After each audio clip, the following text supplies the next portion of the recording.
Selamat pagi anak-anak Tunas Muda. Apa kabar? Kalian sudah pulang berlibur semuanya? Puji Tuhan. Capek ya? Tapi senang kan? Bisa berlibur, bisa refreshing, bisa menikmati kebebasan dari tugas-tugas sekolah. Dan untuk Desi dan Marni, gimana perasaan kalian? Sudah pulang dari Alor dan bertemu dengan keluarga, dengan sanak saudara di sana semuanya. Bu I membayangkan pasti kalian senang sekali.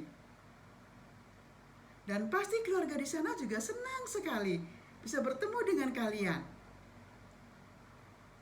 Waktu dulu kalian meninggalkan Alor dan pergi ke Bandung, kalian ingat nggak? Kalian masih kecil dan kalian masih malu-malu.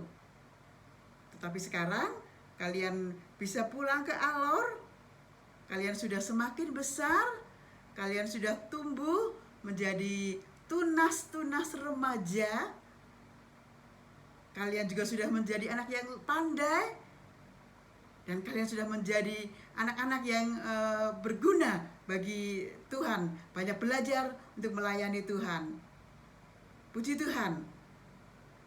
Pasti orang tua kalian pun bangga terhadap kalian. Semangat terus ya untuk Desi dan Marni. Berjuang terus untuk menggapai cita-cita kalian. Oke, kita akan berdoa dulu ya sebelum belajar sekolah minggu pada hari ini. Kita berdoa. Tuhan Yesus, terima kasih untuk pagi ini. Engkau sudah mengumpulkan kami untuk kami boleh belajar tentang kebenaran firman Tuhan. Engkau membuka hati kami supaya kami boleh mengerti tentang kebenaran firman Tuhan. Berkatilah anak-anak kami semuanya Tuhan, dari kelas Tunas Muda ini, supaya mereka boleh memahami kebenaran firman Tuhan, dan firman Tuhan ini boleh mereka jadikan pedoman dalam kehidupan mereka. Terima kasih Tuhan, berkati jam ini. Di dalam nama Tuhan Yesus kami berdoa. Amin. Hari ini kita akan belajar lagi ya, pelajaran yang kedua. Judul pelajaran hari ini ialah Aku tidak terikat harta. Aku tidak terikat harta. Bahan Alkitabnya dari Matius 19 ayat 16 sampai 26. Dan ayat hafalannya dari Matius 6 ayat 20. Yuk kita baca bersama-sama, kalian buka Alkitab kalian. Matius 6 ayat 20 ya. 1, 2, 3. Tetapi kumpulkanlah bagimu harta di surga.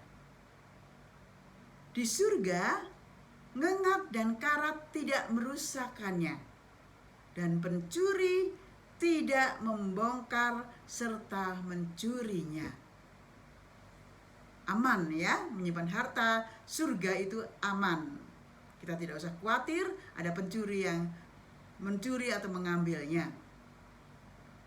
Coba kalian perhatikan halaman 5 dari buku kalian. Halaman pertama dari pelajaran 2 ini ya. Gambar apakah gerangan? Wow, tumpukan uang. Ada 100 ribuan, ada 50 ribuan. Nih ya, Bu I juga punya uang. Ada 100 ribuan, ada 50 ribuan. Ya, tumpukan uang. Ini tidak tumpukan, ini hanya sedikit ya. Tapi yang ada di buku kalian, adalah tumpukan uang ya. Nih, tumpukan uang banyak sekali.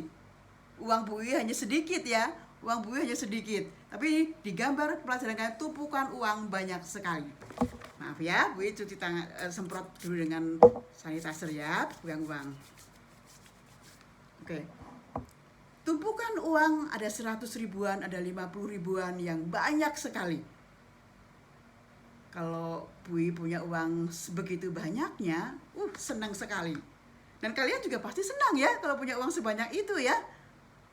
Pasti senang.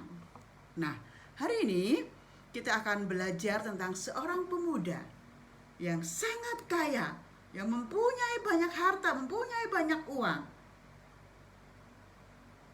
Dan ayat-ayat dari Alkitab yang dari pelajaran ini memberitahukan bahwa pemuda kaya itu taat pada hukum Taurat. Meskipun dia kaya, tapi dia taat pada hukum Taurat. Dan dia melakukan banyak perbuatan baik. Dia melakukan banyak perbuatan baik. Dan pemuda itu juga menyebut Yesus sebagai guru. Itu berarti pemuda itu tahu betul siapa Yesus. Dia tahu bahwa Yesus adalah guru yang benar, guru yang bisa dipercaya, guru yang bisa menjawab pertanyaan yang ada di dalam hatinya, yang sudah mengganjal di hatinya cukup lama. Inilah pertanyaan pemuda itu. Yesus, perbuatan baik apa yang bisa kulakukan supaya aku bisa mendapatkan hidup kekal? Saya ulangi ya. Yesus, perbuatan baik apa yang bisa kulakukan supaya aku bisa mendapatkan hidup kekal? Pemuda ini sudah melakukan banyak perbuatan baik. Namun dia merasa ada sesuatu yang kurang di dalam hidupnya. Dia merasa tidak bahagia. Dia merasakan tidak ada kedamaian yang sesungguhnya. Dia menginginkan kehidupan yang kekal.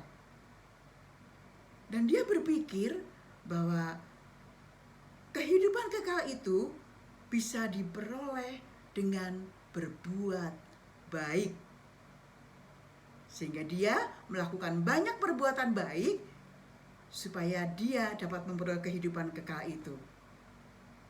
Tapi nyatanya tidak. Dia tidak bahagia, dia tidak damai sejahtera meskipun melakukan perbuatan baik. Jadi ada sesuatu yang kurang di dalam hatinya. Dan dia juga berpikir bahwa hidup kekal itu bisa diperoleh dengan hasil usahanya sendiri, dengan perbuatan baik yang dia lakukan. Pemuda yang malang ya. Kasihan deh dia. Memiliki banyak harta itu tidak salah. Keinginan memiliki banyak uang dan menjadi orang yang kaya juga tidak salah. Boleh-boleh saja. Hampir semua orang ingin menjadi orang yang kaya, ingin menjadi orang yang mempunyai banyak uang. Menjadi orang kaya juga tidak berdosa. Ya. Lalu apa yang salah dari pemuda itu? Coba perhatikan Matius 19 ayat 21. Yesus memerintahkan kepada pemuda itu, pemuda yang kaya itu. Yesus berkata, "Pergilah, jualah segala milikmu dan berikanlah itu kepada orang-orang miskin.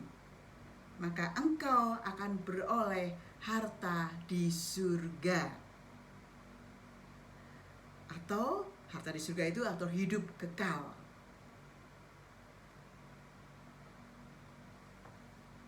Ya, jadi Yesus mengatakan, suruh pergi, menjual hartanya dan memberikan hartanya kepada orang miskin. Baru dia akan memperoleh kehidupan kekal atau harta yang di surga. Gimana reaksi pemuda itu? Matius 19 ayat 22 memberitahukan bahwa pemuda itu menolak perintah Yesus. Pemuda itu tidak mau menjual hartanya. Pemuda itu tidak bersedia untuk mengutamakan Tuhan. Pemuda itu lebih mengutamakan dan memilih hartanya. Pemuda itu sudah dikendalikan oleh hartanya. Pemuda itu pikirannya dan jiwanya sudah terikat pada hartanya. Dan pemuda itu mempunyai pandangan yang keliru terhadap hartanya. Memang kita pasti membutuhkan uang ya. Bu I juga perlu banyak uang untuk mencukupi kebutuhan kita.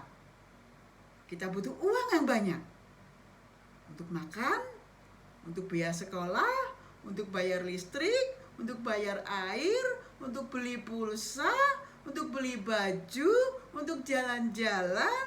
Ya, banyak sekali kita memerlukan uang.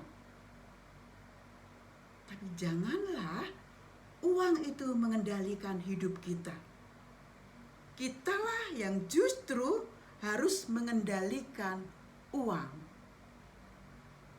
Kita harus menyangkal diri terhadap kecintaan kita terhadap uang. Ya, kita harus menyangkal diri terhadap kecintaan kita pada uang. Anak-anak, melalui pelajaran ini kita diharapkan untuk pertama menyadari bahwa harta adalah berkat dari Tuhan. Yang kedua, kita harus mengelola uang atau harta dengan bijaksana. Tidak boros, tidak membeli barang-barang yang tidak diperlukan, dan uang itu bisa kita gunakan untuk menolong orang yang membutuhkan. Dan yang ketiga, kita harus menggunakan uang itu bagi kemuliaan nama Tuhan. Dan yang keempat, penting sekali nih ya, kita harus mencintai Yesus lebih daripada mencintai harta atau uang kita. Ya, yang penting sekali nih ya, kita harus mencintai Yesus lebih daripada harta dan uang kita. Oke? Inilah yang paling penting. Jadi uang adalah segala-galanya, tapi kita harus mencintai Yesus lebih daripada mencintai harta atau uang kita. Amin. Anak-anak, tugas pelajaran ini sangat ringan. Tugasnya begini ya, hafalkan ya, hanya hafalkan kalimat berikut. Kalimat berikut diambil dari buku kalian halaman 8 bagian akhir, yaitu sebagai komitmen kalian dalam menyimak pelajaran ini ya. Hafalkan ya. Bunyinya seperti ini. Dengarkan baik-baik ya. Yesus, aku mencintaimu melebihi apapun juga yang aku miliki sekarang dan yang akan datang. Aku akan berusaha dan berusaha terus untuk menjadi pengelola yang baik dari berkat-berkat-Mu. Jesus, you are all in all for me. Oke ya, hafalkan tugas ini baik-baik dan segera dikirim ke grup Tunas Muda. Terima kasih kalian sudah mengikuti pelajaran ini dengan baik. Tuhan Yesus memberkati kalian. Sampai jumpa minggu depan di kelas sekolah minggu Tunas Muda. Dadah.